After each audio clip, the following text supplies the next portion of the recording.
وسلام على عباده الذين اصطفى اما بعد فاعوذ بالله من الشیطان الرجیم بسم اللہ الرحمن الرحیم۔ معزز محترم محتشم سامعین حضرات، 1 فروری بروز منگل 2022 بعد نماز عشاء کا یہ درس قرآن انشاءاللہ سورہ انفال آیت نمبر 25 سے لے کر آیت نمبر 28 تک جاری رہے گا۔ آپ دعا فرمائیں کہ رب کریم مجھے شرح صدر کے ساتھ حق سچ بیان کرنے کی توفیق عطا فرمائے، ہم سب کو عمل پیرا ہونے کی توفیق عطا فرمائے۔ کل میں نے یہ بیان کیا تھا کہ وَاعْلَمُوا أَنَّ اللَّهَ يَحُولُ بَيْنَ الْمَرْءِ وَقَلْبِهِ، خوب جان لو کہ اللہ تعالیٰ بندے اور اس کے دل کے درمیان حائل ہو جاتا ہے۔ وَأَنَّهُ إِلَيْهِ تُحْشَرُونَ، اور تم نے لوٹ کر بھی اللہ کے پاس جانا ہے۔ وہ اللہ کیسے حائل ہوتا ہے، میں نے کل اس کی ساری تعریف تفسیر کر دی تھی۔ اب آگے کے لیے ہے وَاتَّقُوا فِتْنَةَ اللَّهِ، ڈرو اس عظیم فتنے سے، کیونکہ یہ فتنہ کی جو تنوین ہے نا، یہ تعظیم کے لیے ہے، تو اس لیے میں ترجمہ کر رہا ہوں۔ ڈرو اس عظیم فتنے سے، بڑے فتنے سے، لا تصیبن الذین ظلموا منکم خاصہ، جو اگر برپا ہو گیا تو صرف ان کو نہیں پہنچے گا جنہوں نے ظلم کیا تم میں سے۔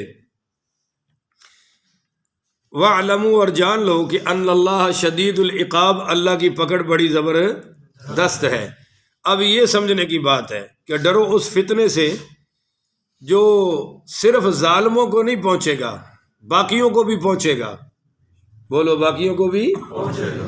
دیکھیں نا، لا تصیبن الذین ظلموا منکم خاصہ، صرف انہی کو نہیں پہنچے گا جنہوں نے ظلم کیا ہے، باقیوں کو بھی اپنی لپیٹ میں لے لے گا۔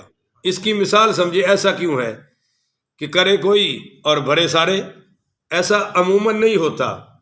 بولیے، ایسا عموماً ہے نہیں ہوتا۔ نبی کریم رؤوف الرحیم پڑھیے صلی اللہ علیہ وآلہ وسلم نے فرمایا کہ چھوٹے گناہوں کا وبال نہیں آتا، پر جب کوئی گناہ اتنا بڑھ جائے اور عام ہو جائے اور جن کو اللہ نے روکنے کی طاقت دی ہے وہ بھی نہ روکے، سارے گناہوں سے کمپرومائز کر جائیں، تو فرمایا پھر اللہ کا عذاب سب پر آتا ہے۔ جنہوں نے کیا ان پر بھی آتا ہے، اور جنہوں نے روکا ٹوکی نہیں کی، بولو، ان پر بھی آتا ہے۔ اس کی مختصر مثال لیں کہ اللہ تعالیٰ نے یہودیوں کو منع فرمایا کہ تم نے مچھلی نہیں کھانی ہفتے والے دن۔ اب 3 جماعتیں بن گئیں، ایک کھانے والی اور دوسری روکنے والی، ٹوکنے والی، اور تیسری جو کھاتی بھی نہیں تھی اور روکتی ٹوکتی بھی نہیں تھی۔ تو جب عذاب آیا تو صرف وہی بچی جو روکنے ٹوکنے والے تھے، اور جو نہیں کھاتے تھے اللہ نے کہا ان کو بھی رگڑو، کیونکہ یہ کھاتے نہیں تھے پر روکتے بھی تو نہیں تھے نا۔ حدیث میں آ رہا ہے کہ جبریل علیہ السلام کو اللہ نے فرمایا یہ فلاں بستی گناہ گاروں کی ہے، اس کو تباہ کر دو۔ جبریل علیہ السلام کہنے لگے ایک بندہ ایسا بھی ہے ان میں جس نے کبھی پلک جھپکنے کے برابر بھی تیری نافرمانی نہیں کی ہے، وہ بھی تو ہے۔ اللہ نے فرمایا اسی سے عذاب کی ابتدا کر۔ یا اللہ، اس سے کیوں؟ وہ تو بڑا عبادت گزار ہے۔ تو فرمایا اس لیے کہ وہ خود تو عبادت کرتا ہے مگر لوگوں کو تبلیغ اچھائی کو اچھائی نہیں کہتا، اور بولیے برائی کو برائی نہیں کہتا۔ تو یہ ضروری ہے کہ من رأى منکم منکرا فلیغیر بیدہ، اگر کوئی برائی ہوتے ہوئے دیکھو تو اپنے ہاتھوں سے اس کو بدل کے رکھ دو۔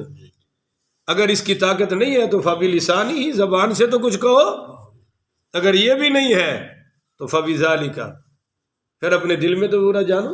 وذالک اضعف الایمان، یہ ایمان کا آخری درجہ ہے۔ اگر یہ بھی نہ کرے تو سمجھ لو ایمان ہے ہی کوئی نہیں۔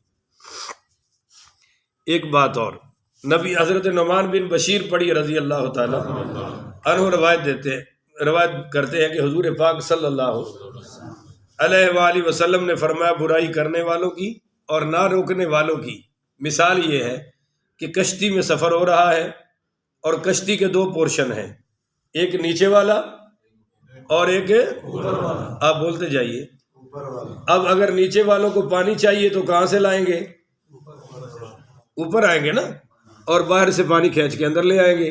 اب یہ نیچے والے آ رہے ہیں جا رہے ہیں اور اوپر والے اریٹیشن محسوس کر رہے ہیں، وہ کہہ رہے ہیں کہ جی بار بار ہمارا تو جی انہوں نے تنگ کر دی ہے، آتے ہیں جاتے ہیں۔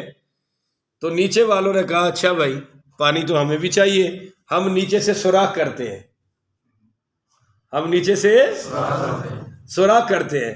اب نبی کریم علیہ الصلوۃ والسلام نے فرمایا اگر اوپر والوں نے روک لیا تو بچ گئے۔ یہ ہے روکنے کی اہمیت، اگر اوپر والوں نے سوراخ کو تو بچ گئے، اگر انہوں نے نہ روکا اور انہوں نے سوراخ کر دیا تو وہ بھی ڈوبیں گے اور یہ بھی، تو ہم تو ڈوبے ہیں تمہیں بھی لے ڈوبیں گے، صنم والی بات ہو جائے گی نا، کہ نیچے والا بھی ڈوب گئے اوپر والے بھی ڈوب گئے۔ یہی ہے مثال اصل میں گناہوں کی، کہ جب ہوتے جائیں اور کوئی روکنے والا ہی نہ رہے، کوئی برائی کو برائی نہ کہے، اور مسجدوں میں بھی مولوی صاحب ہفے تھکے مولوی، ڈرے مولوی، جو ہر وقت کسی نہ کسی سے ڈرتے رہتے ہیں، کچھ لالچوں میں ڈر جاتے ہیں، کچھ ویسے ڈر جاتے ہیں، تو پھر حق بات کون کہے گا؟ لہذا پھر جب عذاب آئے گا تو سب پر آئے گا، کوئی بھی بولو بچے گا نہیں۔ یہ ہے اس آیت کا معنی کہ اس فتنے سے، فتنے کے تقریباً 26 معنی کیے ہیں علماء نے۔ بولو کتنے؟ 26۔ کہ اگر تم نے جہاد چھوڑ دیا تو سب پر فتنے آئیں گے، ایک یہ بھی معنی ہے۔ تبلیغ چھوڑ دی تو بولو سب پر فتنے آئیں گے۔ لہذا اور بھی بہت سارے معنی ہیں، اور آگے اگلی آیت سے آپ کو کچھ اور معنی بھی سمجھ آ جائیں گے۔ وَاذْكُرُوا، اور یاد کرو، اِذْ أَنْتُمْ قَلِيلٌ، جب تم تھوڑے تھے۔ بدر والے صحابہ کو اللہ فرما رہا ہے نا، جب تم تھوڑے تھے، مستضعفون فی الارض، اور کمزور بے بس سمجھے جاتے تھے، فی الارض، اس زمین میں یعنی مکہ میں، اور تخافون، تمہیں خوف رہتا تھا کہ ان یتخطفکم الناس فآواکم، تمہیں خوف رہتا تھا کہ کہیں لوگ تمہیں اچک نہ لیں، فآواکم، اللہ تعالیٰ نے پھر تمہیں پناہ عطا فرمائی، وَأَيَّدَكُمْ بِنَصْرِهِ، اور تمہیں اپنی مدد سے طاقت بخشی ہے۔ اب مکہ میں تو ہر وقت خوف کی فضا تھی، بولیے ہر وقت بی بی سمیہ کو کلمے کے جرم میں شہید کر دیا گیا، اور چیر کے 2 پھاڑ کر کے شہید کیا گیا، اور جہاں ابو جہل نے نیزہ مارا میں بتا بھی نہیں سکتا آپ کو، صرف کلمے کے۔ بی بی لبینہ کی چمڑی ادھیڑ دی گئی، بی بی زنیرہ کی آنکھیں، زنیرہ رضی اللہ تعالیٰ عنہ کی آنکھیں نکال دی گئی، ابو فقیہ رضی اللہ عنہ کی پسلیاں توڑ دی گئی، اور سیدنا بلال کو تپتی ریت پہ گھسیٹا گیا۔ ان میں ایک ایسا جانثار بھی ہے جس کو حضرت عبداللہ ذوالبجادین کہتے ہیں، 2 چادروں والا ذوالبجادین۔ چاچا نے سارے کپڑے اتار دیے کلمے کے، وہ چاچا کے سارے پر تھے، وہ کیئر ٹیکر تھا، باپ تو فوت ہو چکا تھا، تو یہ ننگے رات کی تاریکی میں اپنی ماں کے دروازے پر آئے، ننگے، اور ماں نے کہا اندر آ جاؤ، تو کہنے لگا نہیں مجھے کپڑا دو، میں اندر نہیں آ سکتا۔ تو ماں بھی بیوہ تھی نا، اس نے کہا بیٹا یہ ایک ہی کمبل ہے، یہ تم لے لو۔ اس نے وہ کمبل پھاڑا، آدھا نیچے باندھا اور آدھا، نام تو ان کا عبد العزیٰ تھا پر حضور نے عبداللہ رکھا، اور یہ ان 2 چادروں کی وجہ سے ذوالبجادین بن گئے۔ اسی حالت میں حضور کے پاس پہنچے تو آپ نے کھڑے ہو کے استقبال کیا، اور جب ان کی شہادت ہوئی، لمبا قصہ ہے چونکہ ٹائم تھوڑا ہے، میں آپ کو تھوڑی سی بتا رہا ہوں، تو نبی کریم علیہ الصلوۃ والسلام نے کفن کے طور پر اپنی چادر عطا فرمائی، اور ان کی لاحد صحابہ سے تیار کروائی۔ رات کا ٹائم تھا تو وہ جو لائٹ تھی نا وہ حضرت بلال نے پکڑی ہوئی تھی، اب آپ عظمت دیکھ لیں۔ اور پھر جب ان کی قبر تیار ہوئی تو حضور پاک صلی اللہ علیہ وسلم ان کی قبر مبارک میں خود اترے اور لیٹ گئے، لیٹ کے اٹھ کے یوں بازو پھیلا کے فرمایا لاؤ میرے بھائی کی لاش، اور حضور نے پھر ان کے ماتھے پر بوسہ دیا اور ان کو قبر مبارک میں اتارا۔ تو حضرت عبداللہ ابن مسعود، حضرت عمر، حضرت ابو بکر کی چیخیں نکل گئی، حضرت عمر کہا کرتے تھے کاش یہ لاش میری ہوتی اور حضور مجھے یوں اپنے ہاتھوں سے دفن کرتے. عبداللہ ابن مسعود بھی یہی فرمایا کرتے تھے کاش یہ لاش میری ہوتی کہ مجھے پیارے نبی اپنے ہاتھوں سے اتارتے. اس خوف کے عالم میں بھی صحابہ نے نبی کا ساتھ ہے. جب حضرت زید بن دسنا پڑھو رضی اللہ تعالیٰ عنہ کو کافر مار رہے تھے تو انہوں نے کہا کہ دل میں تو کہتا ہوگا کہ تجھے چھوڑ دیا جائے اور تیرے حضور کو یہاں لا کے مارا جائے. تو حضرت زید بن دسنا نے گرجدار آواز میں فرمایا میرے ٹکڑے ٹکڑے ہو جائے ظالموں، میرے نبی کے پاؤں میں کانٹا بھی چبھے تو میں برداشت نہیں کر سکتا. اور حضرت خبیب کو جب سولی دی گئی اوپر انہوں نے پوچھا کہ کوئی آخری خواہش ہے؟ تو حضرت خبیب کہنے لگے میں 2 نفل پڑھنا چاہتا ہوں، یہ میری آخری خواہش ہے. اور وہ جلدی جلدی نفل پڑھے، سلام پھیرا اور ان کی آنکھ میں آنکھ ڈال کے کہا کہ اللہ کی قسم میں نے زندگی میں اتنی جلدی کبھی نماز نہیں پڑھی، آج پڑھی ہے کہ تم یہ نہ کہو کہ میں نے موت کے ڈر سے نماز لمبی کر دی ہے.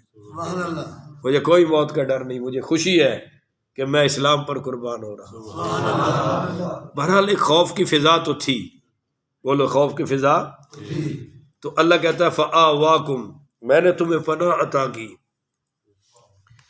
وَأَيَّدَكُمْ بِنَصْرِهِ، تمہیں طاقت بخشی اپنی مدد سے، وَرَزَقَكُمْ، یہ طاقت سے مراد ہے مدینہ طیبہ، انصار ساتھ مل گئے نا، یہ طاقت ہے.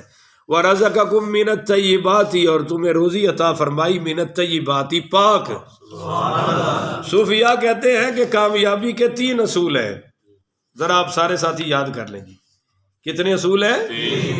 نمبر 1 قلت طعام، تھوڑا کھانا، بولو تھوڑا کھانا.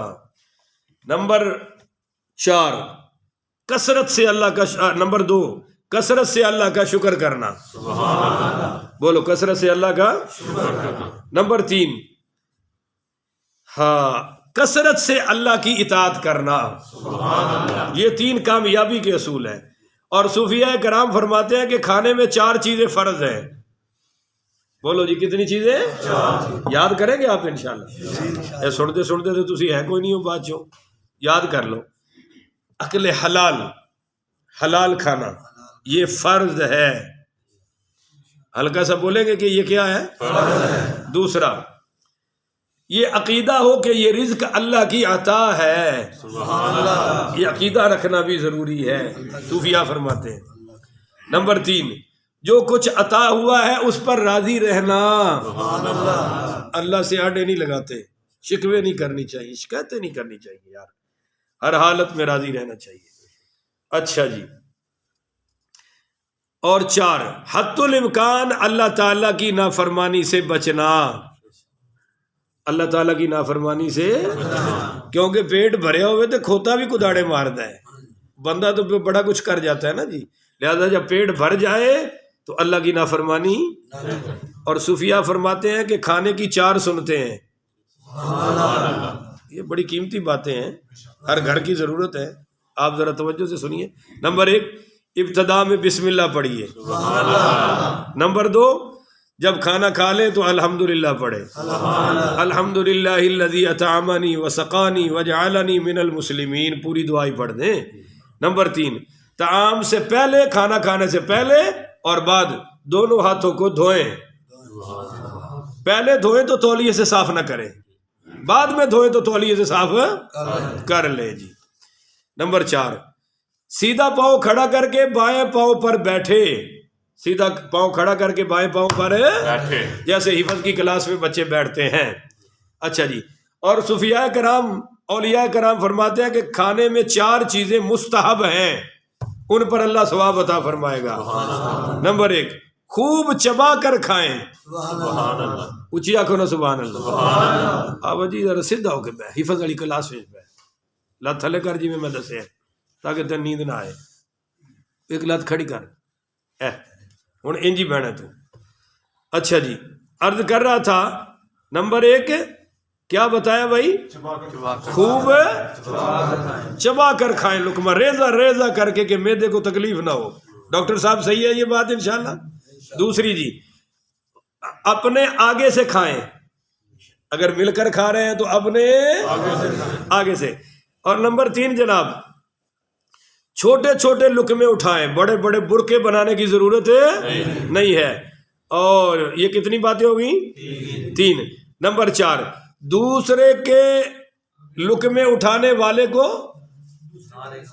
جی ہاں وہ ہو گیا. اب یہ دوسرا بتا رہا ہوں، دوسرا کھانے والے کی طرف نہ دیکھو، دوسرے کھانے والے کی طرف وہ کھا گیا ہی، وہ برکی چک لئی، وہ خوب مولوی کی کھاتا ہے. اب یقین کریں کسی دعوت میں جاتے ہیں تو اکثر لوگوں کی نظریں ہم پر ہوتی ہے. بھئی انسان ہے، کھاتے ہوئے کوئی چاول یہاں پھنس جائے تو سب کی نظریں ہم پر لگی ہوتی ہے. اوئے مولوی دی داڑھی چاول آ گئے، نہیں ترگا نہیں جی، وہ تو چور نال کہندے نا، کھانا مولوی نے فٹ کیتا ہے اور کھاتے سارے ہیں. حلوہ مولوی نے پایا ہے اور شہر والے کون کھاتے ہیں؟ یہ جو شہروں میں فروخت ہوتا ہے کون کھاتا ہے؟ سارے یہ لوگ کھاتے ہیں، پر پایا مولوی دے ہے، کھاتے سب ہیں. تو لہذا بہرحال یہ 4 چیزیں مستحب ہیں. اور اگر کھانے میں ہم علماء فرماتے ہیں 2 چیزیں پیدا کر لیں تو انشاءاللہ ہر بیماری سے اللہ خود بخود شفا عطا فرمائے گا، پیٹ کی ہر بیماری سے. نمبر 1 اگر لقمہ کوئی گر جائے، روٹی کا ذرہ نیچے اس کو اٹھا کے کھا لو، شفا ہی شفا ہے.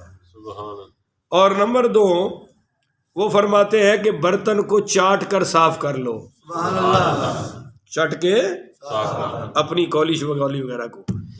اچھا جی 2 چیزیں کھانے میں مکروہ ہیں، بولیے کتنی؟ نمبر 1 کھانے کو سونگھنا، بولو کھانے کو تازہ سالن پک کے ہے، یہ سونگ رہا ہے کہ ذائقہ کیسا ہے، مزہ کیسا ہے، یہ مکروہ ہے. بولو یہ جائز ہے؟ نہیں ہے. اچھا دوسری چیز ہے کہ کھانے میں پھونک مارنا، یہ مکروہ ہے. بولیے کھانے میں پھونک مارنا یہ مکروہ ہے، صرف مکروہ ہی کہہ رہا ہوں. عجیب بات ہے کہ علماء کہتے ہیں کہ کھانا گرم بھی ہو تو تھوڑا ٹھنڈا کر کے کھاؤ. فل سالن گرم اور فل سالن گرم، روٹی گرم کھانے کی ضرورت ہے. تو یہ آگے ہے جی وَرَزَقَكُم مِّنَ الطَّيِّبَاتِ میں لَعَلَّكُمْ تَشْكُرُونَ، یہ رزق اس لیے دیا ہے کہ تم میرا شکریہ ادا کرو. آگے جی اگلی آیت، یا ایھا الذین آمنوا، اے ایمان والو، لا تخونوا اللہ والرسول، نہ خیانت کرو اللہ اور اس کے اللہ اور رسول سے خیانت نہ کرو. اور سنو وَتَخُونُوا، اور نہ خیانت کرو اماناتکم، اپنی امانت میں، وَأَنْتُمْ تَعْلَمُونَ، اس حال میں کہ تم جانتے ہو، اس حال میں کہ تم جانتے ہو. اب اس آیت میں بھی بڑا مزیدار باتیں ہیں. یہ غزوہ بدر کے بعد نازل ہوئی ہے. کیوں ہوئی؟ کہ اکثر مہاجرین صحابہ کی اولادیں وہی تھی اور بیوی بچے بھی وہی تھے، بیویاں بھی وہی تھی. تو لہذا کچھ صحابہ نے کہا کہ ان سے نرمی کرو، بولو ان سے نرمی کرو. یا آپ کو ایک اور بات بتاؤں کہ حاتب بن ابی بلتہ رضی اللہ تعالیٰ عنہ نے تو خط لکھ دیا، انصاری صحابی تھے، اور ان سے کہا کہ حضور تم پر حملہ کرنے والے ہیں اور مکہ فتح ہو جائے گا، جو کر سکتے ہو کر لو. اب بذریعہ وہی حضور کو پتہ چل گیا کہ ایک عورت خط لے کے جا رہی ہے. آپ نے حضرت مقداد ابن اسود اور مولا علی رضی اللہ تعالیٰ عنہ کو بلایا، فرمایا جاؤ یہ خط مکے نہیں جانا چاہیے. اس عورت کو تو نہیں پتا تھا کہ کیا لکھا ہوا، وہ تو صرف خط لے کے جا رہی تھی، اور جس مقام پر حضور نے بتایا تھا اسی مقام پر انہوں نے اس کو پکڑ لیا اور اس سے کہا، وہ بھی کوئی پاکستانی سیاستدان تھی، کہنے لگی میرے پاس تو کوئی نہیں ہے، یہ آپ کو کسی نے غلط فہمی میں مبتلا کر دیا ہے. عورت وس لگ دیا پیرا دے پانی پہن دے دی، بڑی اس نے کہا. تو دونوں صحابہ نے، اور ایک روایت میں حضرت علی نے فرمایا خبردار، ہمارے نبی کا فرمان جھوٹا نہیں ہو سکتا، عزت سے خط دے وگرنہ کپڑے اتار کے تیری تلاشی لینی پڑی تب بھی لیں گے اور خط تجھ سے لے کے جائیں گے. اسی وقت اس نے اپنی چٹیا سے نکال کر دے دیا. اب یہ خط آ گیا تو حضرت عمر کہنے لگے قتل کرو اس کو، تو منافق ہے. آپ نے فرمایا یہ بدری ہے. تمہیں نہیں پتا اللہ نے بدر والوں کے لیے فرمایا جو تم جو مرضی عمل کرو تمہاری بخشش پکی ہے. اے عمر یہ ان میں سے ہے. اب ان سے پوچھا تو انہوں نے کہا یا رسول اللہ مجھے پتا تھا جب آپ نے فرمایا کہ فتح ہونی ہے تو ہونی ہے، میں نے تو خط لکھا کہ ان پر احسان ہو جائے، بولیے ان پر احسان ہو جائے۔ تو آپ نے فرمایا تمہاری بات ٹھیک ہے، جذبہ ٹھیک ہے، پر تیرے اس عمل کا ہمیں نقصان ہوتا، تیرے اس عمل کا بعض بندوں کی نیت ٹھیک ہوتی ہے پر کام ٹھیک ہے، اگر یہ خط پہنچ جاتا تو خیانت کی صورت تھی یا نہیں تھی؟ ایک اور تھی، بنو قریظہ یہودیوں کا ایک قبیلہ ہے، اس پر حضور نے وہ جنگ ہوئی ان سے، تو انہوں نے ایک قلعے میں اپنے آپ کو بند کر لیا اور 20 دن گزر گئے، وہ اندر سے باہر نہیں آ رہے اور یہ باہر سے اندر ہے، دیواریں اس کی بڑی تھی۔ بالآخر بات طے ہوئی کہ دیکھو یہ تمہیں کھولنا پڑے گا، اور ان کو بھی محسوس ہو گیا کہ اب ہماری خیر ہے، تو فرمایا کہ میں سعد بن معاذ کو تمہارا حکم مقرر کرتا ہوں، جو یہ فیصلہ کریں گے وہی ہوگا، جو یہ فیصلہ کریں گے وہی۔ انہوں نے کہا کہ ہمیں سعد بن معاذ قبول ہے یا نہیں، اس کے لیے ہم مشورہ کرنا چاہتے ہیں آپ کے صحابی ابو لبابہ رضی اللہ تعالیٰ ان کو بھیجے۔ تو حضرت ابو لبابہ آئے اور ان سے بات کی اور اشارے سے کہا کہ سعد بن معاذ آتے ہی تمہاری گردنیں اتارنے کا فیصلہ کرے گا، کیونکہ یہ فیصلہ ہو چکا ہے، حضور بھی کر چکے ہیں، اور حضور نے فرمایا مجھے فرشتے نے رب کی طرف سے یہ حکم دیا ہے کہ ان بدبختوں میں سے کوئی زندہ، تو لہذا تم سعد کو امیر بناؤ یا نہ بناؤ، حکم مانو یا نہ مانو۔ یہ اشارہ کیا، بس وہ تو ہو گیا جو ہونا تھا۔ پر حضرت ابو لبابہ رضی اللہ تعالیٰ عنہ بعد میں کہنے لگے میں نے جو یہ اشارہ کیا ہے یہ میں نے خیانت کی ہے، اور کیا کیوں؟ ان کے بھی بچے وہی تھے اور ان کا سارا مال اسباب وہی تھا، اور ان سے تجارتی لین دین بھی سب سے تھا، تو یہ اشارہ کر دیا۔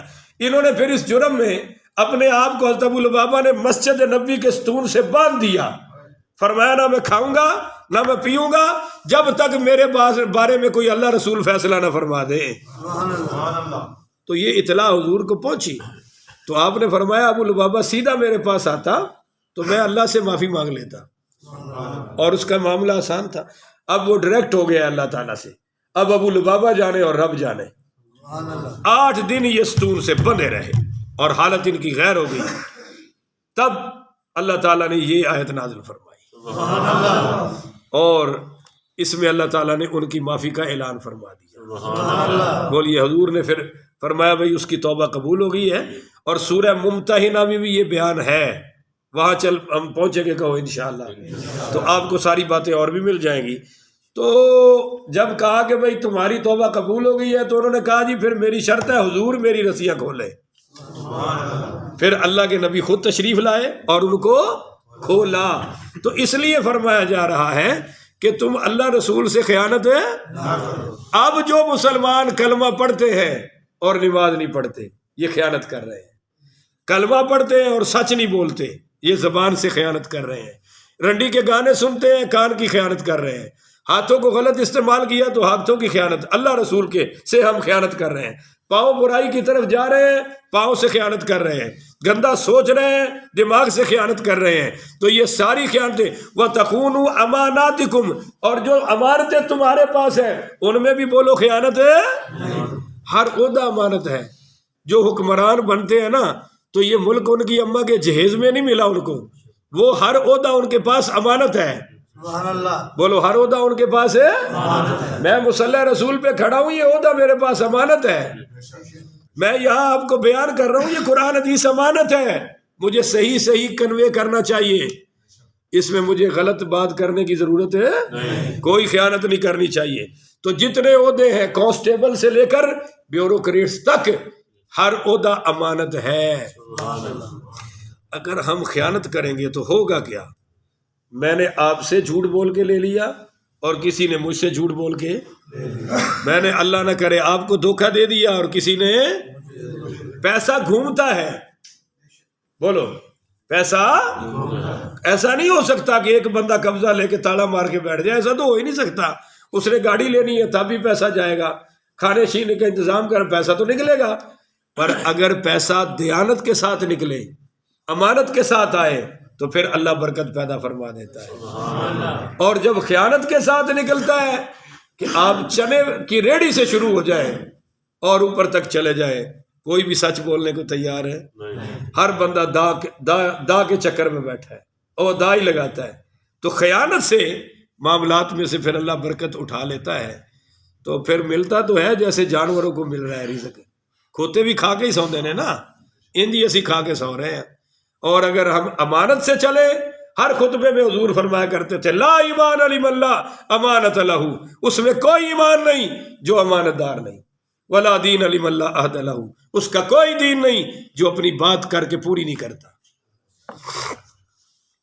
وَاعْلَمُوا، اور خوب جان لو، انما اموالکم، کہ یہ تمہارے مال، واولادکم، اور تمہاری اولادیں، فتنہ، بہت بڑا فتنہ ہے. بولو بہت بڑا فتنہ ہے. وَأَنَّ اللَّهَ عِندَهُ أَجْرٌ عَظِيمٌ، اور بے شک اللہ کے پاس اجر عظیم بھی ہے. اگر مال صحیح لو، صحیح دو، اولاد کی صحیح تربیت کرو، تو یہی مال اور یہی اولاد تمہاری جنت کی ٹکٹیں بن جائیں گی. پر ایسے نالائق نکلے ہم مال کے بارے میں بھی اور اولاد کے بارے میں. اولاد جو مرضی کرتی رہے. اب الٹا جا کے اتنا برائی سے نہیں روکتا جتنا روکے گا جی ماسٹر صاحب میرے بچے نہیں مارنا، میرے بچے نو نہیں مارنا. کیا لاش اٹھ جائے گی؟ مار لیا تو کیا ہو جائے گا؟ وہ کہتا ہے نہیں مارنا، اور گھر میں ماں مارے تو اس کو بھی لڑتا ہے کہ میرے بچے کو مارنا، یا یہ مارے تو ماں لڑتی ہے. بچہ برباد ہو رہا ہے. آج آپ کو ایک قیمتی بات بتا دوں، یہ 7 سال سے لے کر، بولو جملہ نوٹ کر لو جس کی اولاد ہے، 7 سال سے لے کر 14-15 سال تک یہ آپ کے پاس تربیت کا ٹائم ہے بچے کا. اس کی ایک ایک موومنٹ پہ نظر رکھے، کیا کر رہا ہے، کیا اٹھ رہا ہے، کیسے دیکھتا ہے، کیسے بولتا ہے، باہر کیا کر رہا ہے. بچے بچے بچے بچے کہہ کے چھوڑو نہیں، بلکہ بہت زیادہ نگرانی کرو کہ یہ نادان ہے. 7 سال سے لے کر 15 سال تک آپ نے جو بنانا تھا بن گئے. اگر 15 کی لمٹ کراس کر گئے تو پھر یہ ٹھیک ہے؟ بولو نا. اب 20 سال کی بچے کو لے کر ماں آتی ہے، دم کر دو. میرے دم سے تو ٹھیک نہیں ہوگا، جو حضور نے دم بتایا تھا وہ تم نے کیوں نہیں کیا؟ 7 سال کے کو لاؤ نماز میں، 10 سال والے کو مار کے لانا پڑے، ڈرا کے لاؤ، نہیں لائے. اب کیا بنے؟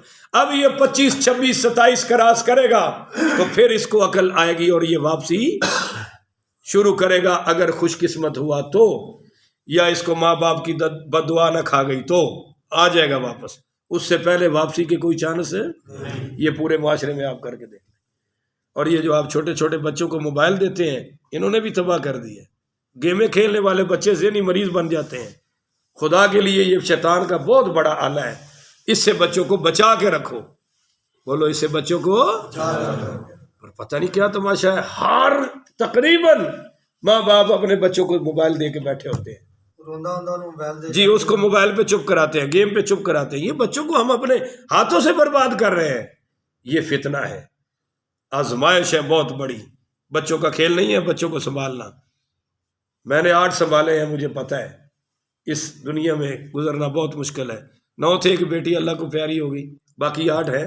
اللہ آپ کی اور میری اولاد کو نیک بنائے. کہہ دو نا آمین.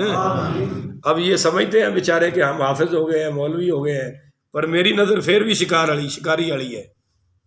میری نظر پھر بھی جیسے شکاری اپنے شکار کو تاڑتا ہے نا، میری کوشش ہوتی ہے کہ ان کو ایسے تاڑ کے رکھوں. جب یہ بچے تھے تو لاڑ مستی تھی. اب یہ سمجھتے ہیں کہ ابا بڑا سخت ہو گیا ہے، اور آپ بھی کہتے ہیں کہ مولوی بڑا، حالانکہ سخت نہیں ہوتا. ہمیشہ اصول پسند بندوں کو لوگ یہی کہتے ہیں. جیڑا ایس ایچ او رشوت نہ لوے انہوں کی کہتے ہیں؟ کسی کی سفارش نہ مانے تو کیا کہتے ہیں؟ بڑا سخت. جو وکیل بیچارہ جھوٹا مقدمہ نہ لڑے کہتے ہیں. جو جج کسی کی سفارش نہ مانے کیا کہتے ہیں؟ جج بڑا. حالانکہ وہ صرف اصول پرست ہوتا ہے، وہ سخت نہیں ہوتا. ہوئے ہوئے ہوئے ہوئے کہو یار سبحان اللہ. حضرت ابو بکر صدیق رضی اللہ تعالیٰ عنہ نے مشاورت کی حضرت عمر کے بارے میں کہ میں خلیفہ بنا دوں. سب نے کہا جی ٹھیک ہے، عمر بہت اعلیٰ ہستی ہے. ایک بندہ آیا، اس نے کہا جی وہ عمر بڑے سخت ہیں، عمر بڑے. تو سیدنا صدیق اکبر سبحان اللہ جن کے گھر کے دروازوں میں اللہ کا نور تھا ان کے فہم میں کتنا اللہ کا نور ہوگا؟ دو جواب دیے. فرمایا سنو، عمر اس لیے گرم اور سخت ہے کہ بوجھ ہم نے اٹھایا ہوا تھا، حکومت کا بوجھ میرے کندھوں پر تھا. جب عمر کے کندھوں پر آئے گا تو یہ کوئی سخت نہیں رہے گا، اس سے بڑا نرم ہی کوئی نہیں ہوگا. یہ اس لیے سخت ہے کہ اس پر ابھی بوجھ پڑا. اور دوسری بات فرمایا سنو، اگر اللہ نے مجھ سے پوچھا کہ تو بطور خلیفہ میرے نبی کی امت کے ساتھ کیا کر کے آیا ہے، تو میں اللہ کی بارگاہ میں اپنی بخشش کے لیے کہوں گا اے اللہ میں عمر کو خلیفہ بنا کے آیا. یہ جو میں نے عمر کو خلیفہ بنایا نا، اس پر میری بخشش فرما دے. فرمایا یہ میری جنت کی ٹکٹ ہے کہ میں عمر کو خلیفہ بنا کے جا رہا ہوں. اور واقعی پھر حضرت عمر اتنے نرم ہوئے کہ وہ کمر جھکی ہوئی بوڑھی حضرت خولہ بنت ثعلبہ رضی اللہ تعالیٰ عنہا آ رہی ہے، ٹک ٹک لاٹھی کی آواز آئی، حضرت عمر اٹھ کے کھڑے ہو گئے اور کہنے لگی عمر، جی اماں جی، لوگ تجھے عمری کہتے تھے، اب تو بن گیا خلیفہ، اللہ سے ڈرتے رہا کرو، کوئی غلطی نہ کریو. حضرت عمر کہہ رہے جی اماں جی، جی اماں جی، جی اماں جی. تو چلے گئے تو انہوں نے کہا امیر المومنین آپ کو یہ ڈانٹنے والی کون ہے؟ فرمایا چپ کر، یہ خولہ بنت ثعلبہ ہے. جب یہ نبی کی بارگاہ میں آئی تھی تو اللہ نے اس کے بارے میں فرمایا تھا قد سمع اللہ قول التی تجادلک فی زوجہا، کہ اللہ نے اس کی بات سن لی ہے. فرمایا جس کی بات اللہ سنے عمر کیوں نہ سنے؟ پھر راتوں کو پہرے دینے والا بھی تو عمر ہی تھا نا، پھر لوگوں کے گھروں میں بوریاں کمر پہ رکھ کے راشن پہنچانے والا بھی تو عمر ہی تھا نا. اس لیے میرے بھائیوں، ہم مال اور اولاد کو فتنہ نہ بنائیں، اپنی آخرت کا ذخیرہ بنائیں. یہ حدیث پھر سنا رہا ہوں تاکہ آپ کو یاد ہو جائے. بہت سارا مال آیا، حضور نے تقسیم کیا اور پوچھا عائشہ سے کہ باقی کچھ ہے، کچھ باقی ہے؟ تو کہنے لگی یا رسول اللہ سارا لگ گیا ہے، یہ تھوڑا سا باقی رہا ہے، تھوڑا سا بچا تھوڑا سا بچا ہے. آپ نے فرمایا عائشہ یہ لگ جائے گا، وہ باقی رہے گا، جو خرچ کیا ہے وہ ہے. ہماری یہ سوچ کہ خرچ والا باقی رہے گا، یہ باقی یا ہم چھوڑ جائیں گے یا یہ چھوڑ جائے گا. اللہ تعالیٰ سے دعا ہے اللہ مجھے اور آپ کو عمل کی توفیق عطا فرمائے. آخر ودعوانا ان الحمدللہ رب العالمین.